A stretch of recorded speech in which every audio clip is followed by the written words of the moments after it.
Hi friends, ಇವತ್ತು ರುಚಿಯಾಗಿರುವಂಥ ಇನ್ಸ್ಟೆಂಟಾಗಿ ಬೇಗನೆ ಮಾಡುವಂಥ ಬಾಯ್ಲ್ಡ್ ಎಗ್ ಸೈಡ್ ಡಿಶ್ ಮಾಡಿ ನೋಡೋಣ. ಅದಕ್ಕೆ ನಾನು ಬೇಕಾಗಿರುವಂಥ 6 ಬಾಯ್ಲ್ಡ್ ಎಗ್ಸ್ನ ತೊಗೊಂಡಿದ್ದೀನಿ.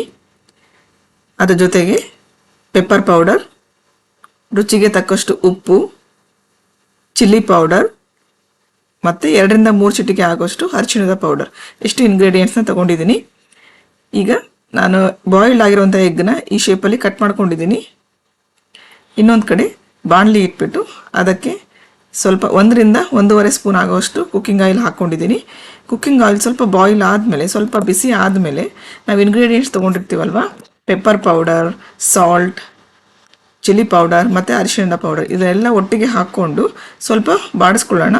ಇದನ್ನೆಲ್ಲ ಪ್ರೋಸೆಸ್ ಮಾಡುವಾಗ ಸ್ವಲ್ಪ ಸ್ಟವ್ನ ಸಿಮ್ಮಲ್ಲಿ ಇಟ್ಕೊಂಡ್ರೆ ಈ ಏನು ಗ್ರೇವಿ ಮಾಡ್ತಾಯಿದ್ವಿ, ಗ್ರೇವಿ ಅನ್ನೋದಕ್ಕಿಂತ ಸ್ವಲ್ಪ ಸಣ್ಣ ಮಸಾಲೆ ಏನು ಮಾಡ್ತಾಯಿದ್ದೀವಲ್ಲ ಅದು ಚೆನ್ನಾಗಿ ನೋಡಿ ಈ ರೀತಿಯಾಗಿ ಕಲರ್ ಆಗಿ ಬರುತ್ತೆ ಮತ್ತು ಅದು ಟೇಸ್ಟ್ ಕೂಡ ತುಂಬ ಚೆನ್ನಾಗಿ ಬರುತ್ತೆ. ಇದು ಸ್ವಲ್ಪ ಬಿಸಿ ಆದಮೇಲೆ ನಾವು ಕಟ್ ಮಾಡ್ಕೊಂಡಿರ್ತೀವಲ್ಲ ಬಾಯ್ಲ್ಡ್ ಎಗ್ಸ್ನ, ಅದನ್ನು ನೀಟಾಗಿ ಒಂದೊಂದಾಗಿ ಜೋಡಿಸ್ತಾ ಹೋಗೋಣ. ನಾನು ಏನಕ್ಕೆ ಒಂದೊಂದಾಗಿ ಜೋಡಿಸ್ತಾ ಹೋಗೋಣ ಅಂತೀನಿ ಅಂದರೆ, ಒಮ್ಮೆಲೆ ಹಾಕ್ಬಿಟ್ರೆ ಅದು ಬಾಯ್ಲ್ ಆಗಿರುತ್ತಲ್ಲ ಎಗ್ಗು, ಅದು ಎಲ್ಲ ಹೊರಗಡೆ ಬಂದುಬಿಡುತ್ತೆ, ಅದು ಅಷ್ಟು ಚೆನ್ನಾಗಿ ಅನಿಸೋದಿಲ್ಲ ತಿನ್ನಲಿಕ್ಕೆ. ಸೊ ಹಾಗಾಗಿ ನಾನು ಒಂದೊಂದಾಗಿ ಜೋಡಿಸ್ಕೋತಾ ಇದ್ದೀನಿ. ಈ ರೀತಿಯಾಗಿ ಕಂಪ್ಲೀಟಾಗಿ ನಾವು ಕಟ್ ಮಾಡಿರೋವಂಥ ಎಗ್ಗನ್ನು ನೀಟಾಗಿ ಜೋಡಿಸ್ಕೊಳ್ಳೋಣ. ಈ ರೀತಿಯಾಗಿ ಜೋಡಿಸ್ಕೊಂಡ್ಮೇಲೆ ಈ ಎಗ್ನ ಒಂದು 30 to 40 ಸೆಕೆಂಡ್ಸ್ ಆ ಆಯಿಲಲ್ಲಿ ಬೇಯಲಿಕ್ಕೆ ಬಿಡಬೇಕು.